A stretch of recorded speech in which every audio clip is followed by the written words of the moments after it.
Nathan Deal when I was young. My grandmother was operating the restaurant in the JC cattle auction barn over off Shallowford Road. He was always kind to my grandmother. My grandmother always spoke very highly of Nathan Deal. And she needed a lawyer for something. I don't recall exactly what it was. And her story goes that she was asking one of the JCs to help her out with a problem she was having, and he introduced her to Nathan Deal. And from that point forward, Nathan Deal was a friend of my grandmother and represented my grandmother in whatever that was. It was something pretty simple, but he always took very good care of both of my grandparents, my grandmother and my grandfather. So I got to where his name was a common name around our household growing up, because he was kind, he was honest, he was friendly, and he treated my grandparents as if they were some of his own people.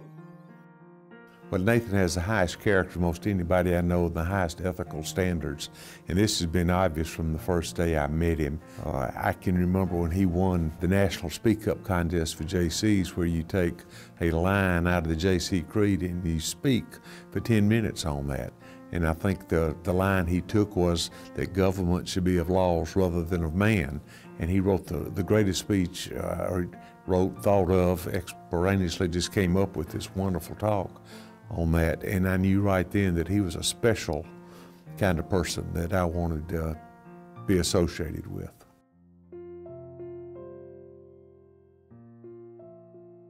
I didn't just think he was the leader Georgia needed, I knew he was the leader that Georgia needed. Nathan has a keen intellect and an impeccable integrity and a depth of character that you rarely find. He's always looking for the good in people. The governor has this ability when it comes to people of being able to listen, and being able to listen to his harshest critics and his political opponents, to the people who just have ideas that they want to offer.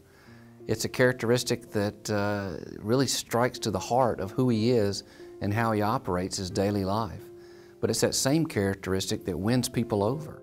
I've seen Governor Deal talk to people in a three-piece suit. I've seen him roll up his sleeves and talk to that person that's a blue-collar worker, someone that's really struggling, and give them a pat on the back and encourage them. But you can't mention Nathan Deal in a void, in a vacuum. You have to also say Sandra Deal too, and they're a team. They're a pair. They're a yin and a yang. Sandra is probably the most gracious, genuine, unpretentious, positive person I have ever met. She has never met a stranger. Whether it's a busload of school children coming to the mansion, people from all walks of life, whether it's a dignitary from another country or someone from rural Georgia, she treats them all alike and just has a genuine interest in people. I think that her kindness and caring would come in the form of thank you notes and phone calls. They were endless. And I think that people don't realize how important it was to her to sit down and make time to make phone calls and to have handwritten thank you notes, where she would correspond with people that she encountered across the world. And Mrs. Deal is a great communicator in that way, that she made it personal, she always followed up, and they became an extension of her and the things that they were doing and things that they were involved in. She made it important in her life, and I found that to be unbelievably amazing and humbling, that if the First Lady, who is this busy, can take the time to write a thank you note or have that outreach of a phone call, there's no excuse for any of us not to do the same. Sandra Deal is going to be remembered as one of the most popular First Ladies in the state of Georgia. She took her role seriously. She took the responsibilities of her role seriously, whether it was at the mansion, but most importantly, she wanted to leave a lasting impression on what she did while she was at the mansion and as First Lady. So she concentrated on reading. It's something that she taught in school, it's something that she knew, and something that she wanted to do. So she set out reading to pre-K and elementary school classes. Lo and behold, before we knew it, she had read to every school system in the state of Georgia. When Sandra was faced with the diagnosis of breast cancer in the past year, she typically handled this as I knew she would. She had a positive outlook, and through all of this chemotherapy and everything involved in breast cancer, she had a smile on her face and continued going and doing, and this has really been an inspiration to women everywhere.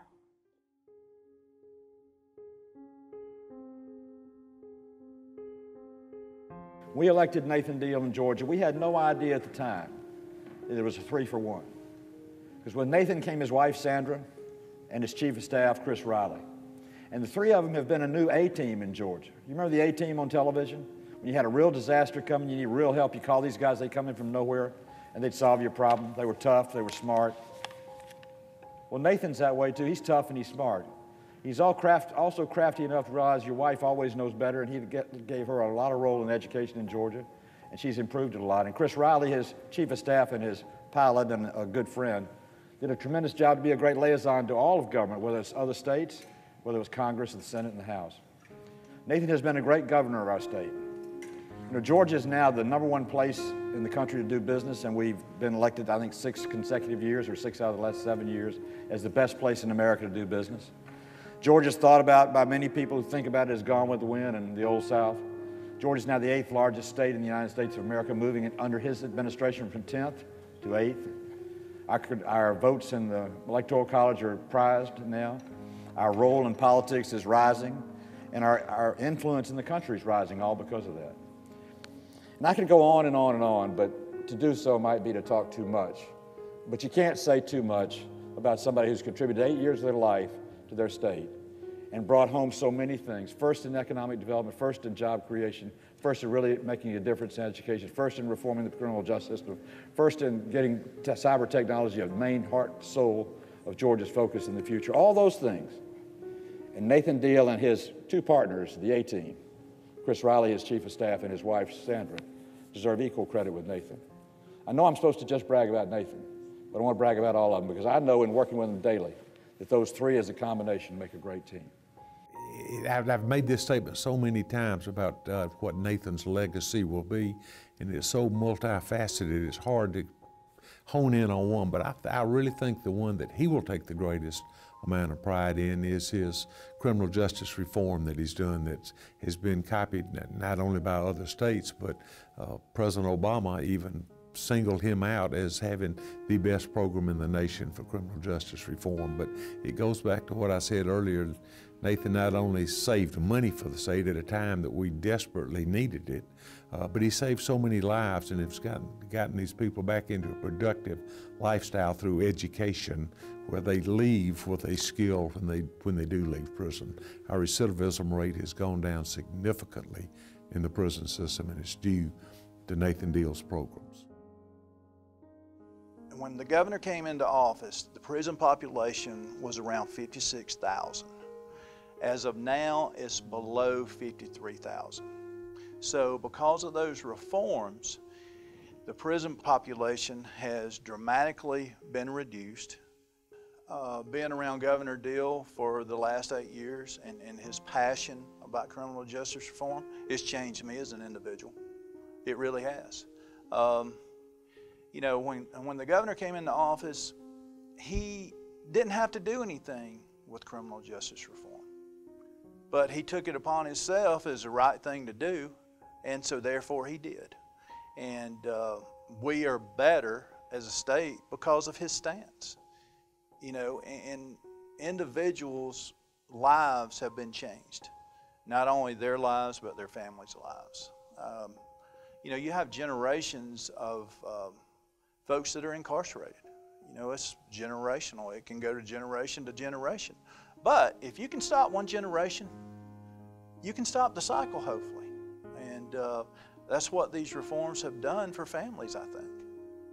And you got to understand, you take a person like me growing up in a government housing project here in Gainesville, raised by a single parent, and then you meet a Governor Deal and Miss Deal, and those two individuals wrap their arms around you and care for you and nurture you and want what's best for these kids that come to you. And now make sure that they get their education. Make sure that they get the job skills. Make sure that they get everything that we as taxpayers give them that their parents didn't give them, so that they can be productive. Over and over I heard this. And that's a man that believes in with his heart that each one, reach one, teach one, we'll keep one.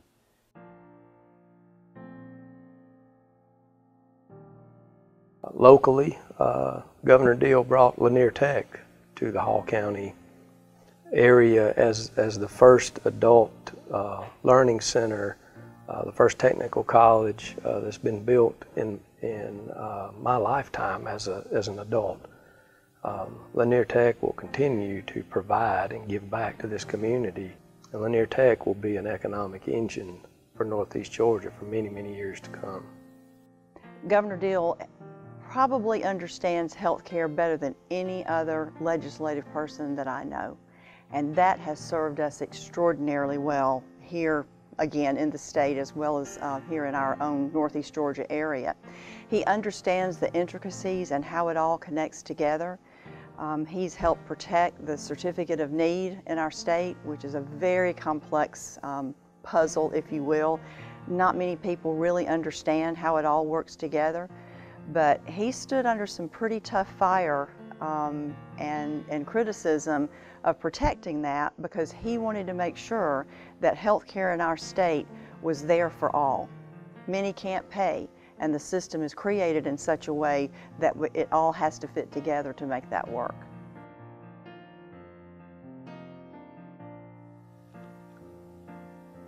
Nathan Deal has changed the whole trajectory of my family's life. My children, myself, Teresa. Our sons, Carrie and Charlie, have just benefited so much from being with him and being around him and learning from him. And, you know, he's demonstrated that he has a care and a compassion for people that is very, very deep. And the state of Georgia and this region has been blessed to have him. And we just wish he was about 10 years younger so we could run him for president. Working for Mrs. Deal was truly life-changing. She embodies all that is good in the world. She created an opportunity for me that I would have never have had otherwise. She truly changed my life.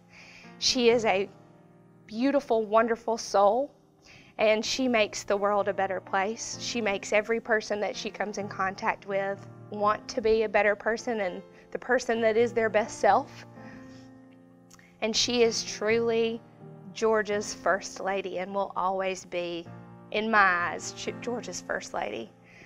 She makes each day better and better. She makes you want to work the hardest you've ever worked. She does such things with grace and with poise, and she never meets a stranger, as we all know. She never misses the opportunity to extend a warm hand and a comforting hug, and she really wants to make Georgia, and has made Georgia, a better place for our future children to grow up.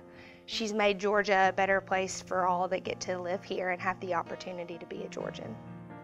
It's a tremendous, tremendous success record looking back over the past 8 years. One that he's extremely proud of, and one that I take great pride in being a part of. Governor Deal is a statesman man. He is a friend. He is a servant. He not only is a servant, but he is a father figure to me. someone that I could look up to where I would say, if I had to model myself after a man, it would be him.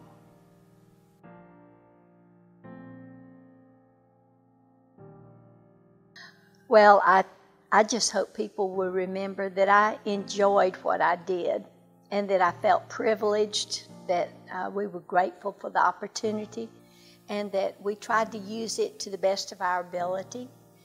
We were fortunate. I mean, whoever would have thought I would have ever been the First Lady of Georgia and have the opportunities I've had. But I tried to use every single one of them right to the very last day, because I thought it was important to make time count and to make my opportunity count.